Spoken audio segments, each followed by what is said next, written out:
Welcome to Iron Financial. I'm your lead analyst, and my mission is to help you forge a stronger portfolio and cut straight through the market weakness. And sitting right here with me is your market skeptic, ready to challenge the hype. Look, we're in a brutally unforgiving macroeconomic environment right now.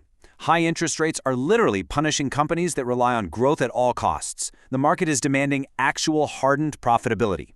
Now, Lyft is up double digits in bookings, posting some seriously heavy top-line numbers. But the big question we're answering today, is this a solid, reinforced foundation?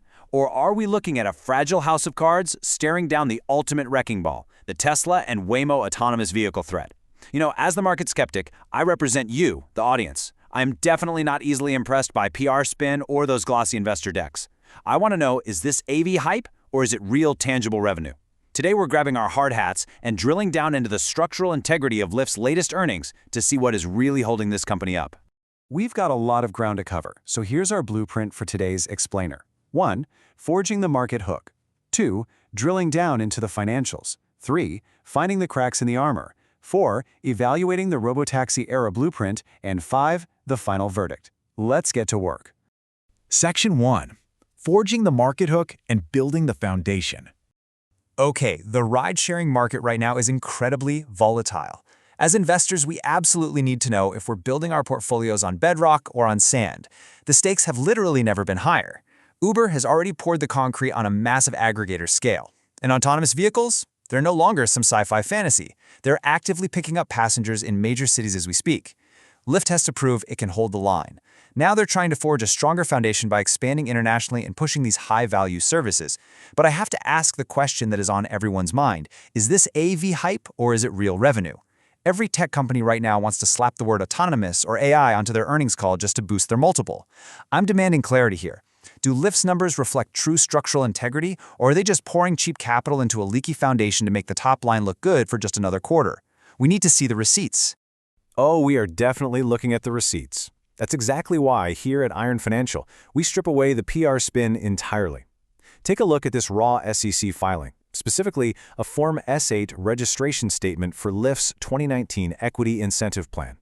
We don't just read the curated summary paragraphs, we inspect the actual load-bearing financials. Form S-8 is all about issuing stock to employees and executives. To put this in plain, no-nonsense terms, stock-based compensation is a massive structural cost, even if it doesn't immediately drain cash from the bank account today. It dilutes shareholder equity. Imagine you own a slice of a pie, and every single quarter, management takes the knife and slices that pie into thinner and thinner pieces just to pay themselves. Your slice loses its value.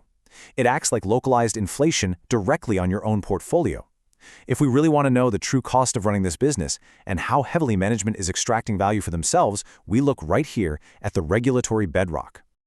All right, moving to Section 2, drilling down into the Q1 financials. It is time to do some really heavy financial lifting. We're stress testing the raw materials of Lyft's Q1 2026 performance, looking closely at the cold, hard steel of the balance sheet. Notice that towering $1.12 billion figure? That is Lyft's trailing 12-month free cash flow, and guys, it is an all-time high. In Q1 alone, they poured $287.3 million of free cash flow straight into their foundation. Let me define this simply for anyone newer to the metric. Free cash flow is the actual tangible money a company has left over after paying all its operational expenses and making its heavy capital investments to maintain its physical assets. So why does this matter so much right now? Well, because in a high interest rate environment, borrowing money is incredibly expensive. Debt is a heavy burden. Generating over $1 billion in pure cash flow over 12 months means Lyft can self-fund its operations and build out future infrastructure without taking out toxic loans. This is exactly the kind of solid concrete you want to see. And the top-line metrics are actually surging to match that concrete. Q1 2026 revenue hit $1.65 billion, which is up 14% year over year. Active riders, which is basically the ultimate leading indicator of user demand, hit 28.3 million, climbing 17%. And gross bookings, they surged 19% to $4.95 billion. For context, gross bookings represent the raw customer demand. It's the full amount put into the shopping cart before any fees and driver payouts are taken out. Now, let's synthesize these numbers, because the relationship between them is absolutely vital. Notice that gross bookings, sitting at 19%, are growing faster than active riders, which are at 17%. Mathematically speaking, this is a highly bullish structural signal. It means Lyft isn't just acquiring new users, their existing riders are actually spending more money per ride. That proves the platform is actively expanding its structural footprint and deepening engagement, not just buying empty growth with promos. So what does the future build look like? Here is the Q2 2026 guidance blueprint.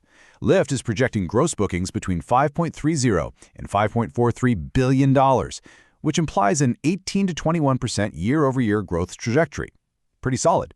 But the real focal point here is the adjusted EBITDA guide of $160 to $180 million. This represents an implied margin of 3.0 to 3.3% of gross bookings. We need to be absolutely clear about what adjusted EBITDA is, though.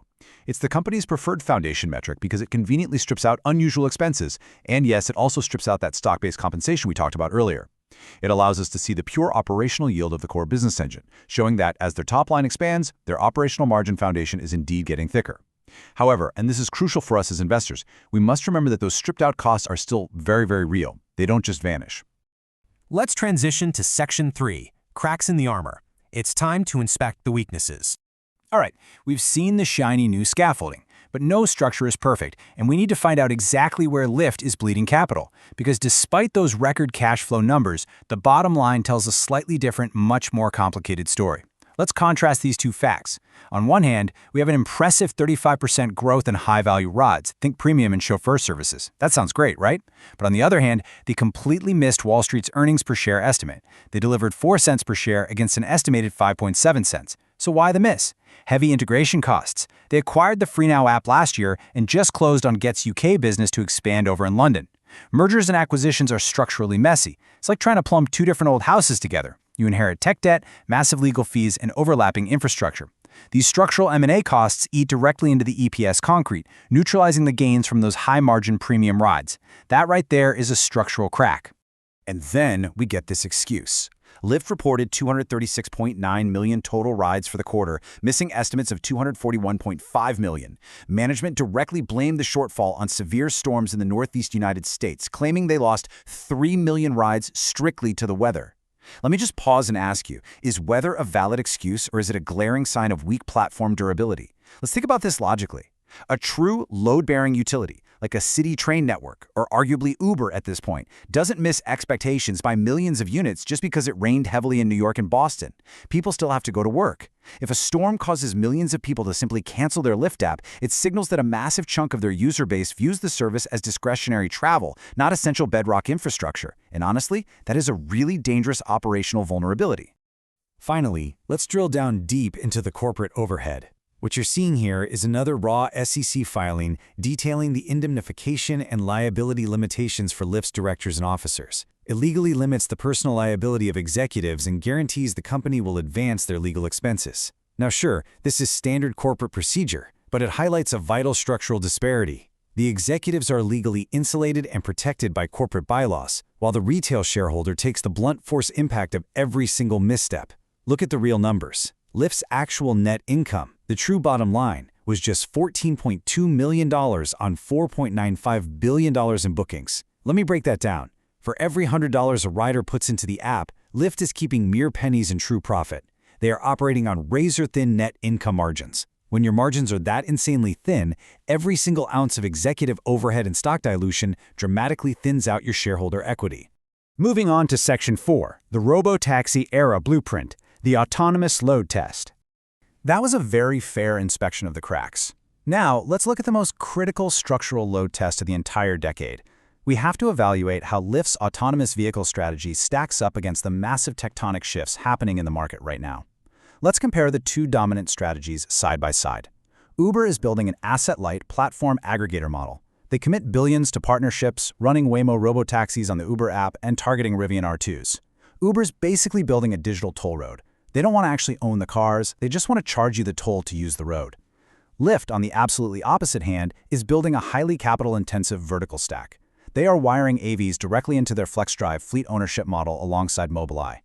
Uber is relying on sheer software aggregator scale, completely avoiding heavy physical assets. Lyft is attempting to own the deep fleet hardware economics, taking on significantly more structural risk for potentially higher per-ride margins down the road. So how exactly is Lyft executing this vertical blueprint? Well, management is literally calling 2026 the year of the AV. Their state-of-the-art Flexdrive AV operation in Nashville opens this fall. They've also confirmed securing their first Baidu vehicles for the UK market. The ultimate structural goal here? By 2030, they are targeting a massive 20% per mile cost reduction by using AVs. But we really need to unpack the heavy lifting required here.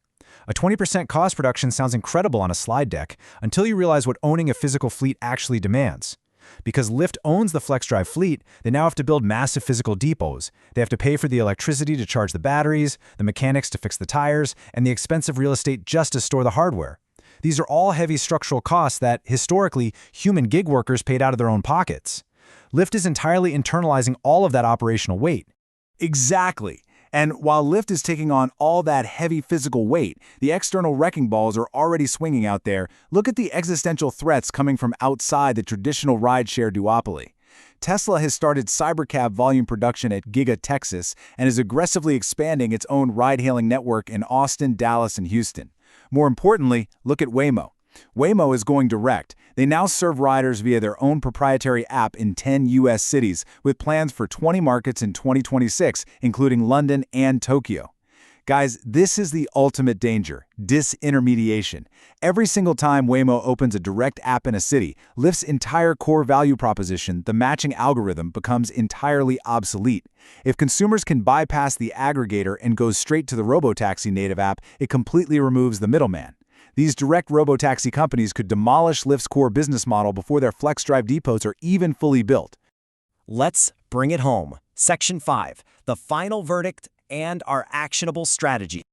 We've stress-tested the Q1 cash flows, inspected the integration cracks, and analyzed the heavy external threats. So here is the exact, actionable iron portfolio blueprint for the sector. We size Uber as a core 70% hold. Why? Because unlike Lyft's adjusted metrics, Uber has achieved massive GAAP profitability. They are making real, bottom-line, unadjusted profit. That sheer scale and asset-led approach makes them the bedrock foundation of the sector. Alphabet, Google's parent company, takes a 20% position. This is your direct Waymo hedge to capture the upside of the direct-to-consumer robotaxi threat we just discussed. And Lyft, well, because of their extremely capital-heavy vertical stack, Lyft requires strict tactical discipline. We allocate just a 10% position to Lyft. As the specific analysis from GoTrade clearly dictates, you must, quote, treat Lyft as a tactical add only on AV milestone catalysts, not a buy and hold. Let me translate what that actually means for the retail investor. You do not marry this stock, you trade the news. Lyft's margins are improving off a much smaller base than Uber's, so any operational beat moves the stock hard. A catalyst looks like a press release announcing the successful launch of the Nashville Flexdrive operation. You buy the rumor of that milestone, and you take profits on the news. Their vertical AV play simply has way too small a margin for error to buy and hold blindly. It's a massive structural opportunity if they execute perfectly, but it's a devastating value trap waiting to collapse if Waymo or Tesla scale their direct fleets faster, size it small, and trade the catalysts. So we leave you with this final structural assessment to ponder. Will Lyft's incredibly capital-intensive vertical AV blueprint, with its deep physical fleet ownership, actually hold the line, or will direct, aggregator-free robotaxi apps from Tesla and Waymo simply demolish the traditional rideshare foundation entirely? What is your read on the sector? That is the ultimate test of strength for the next 24 months. Keep your hard hats on, manage your risk, and keep your stop losses tight. This has been an Iron Financial Analysis. Stay strong and keep forging that portfolio. Quick disclaimer, everything I share is for entertainment and informational purposes only. I'm not a financial advisor, so please do your own research or talk to a professional before making any moves with your money.